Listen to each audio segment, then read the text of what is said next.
नमस्कार. आदेश महाराष्ट्र यूट्यूब चॅनलमध्ये तुमचं स्वागत आहे.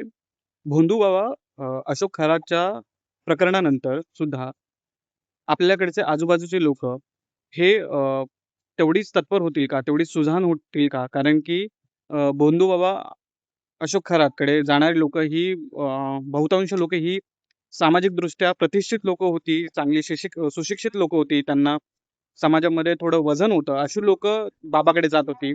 याचा अर्थ आपला समाज, आपली किती वैचारिकदृष्ट्या मागासलेली आहेत.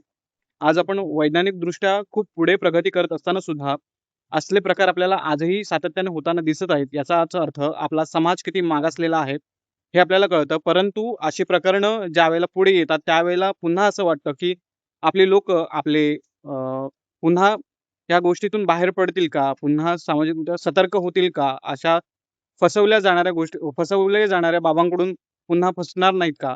तुम्हाला या सर्व काय वाटतं? कुठेतरी आता लोकं जागृत होतील का? हे कमेंट करून सांगायला विसरू नका. धन्यवाद.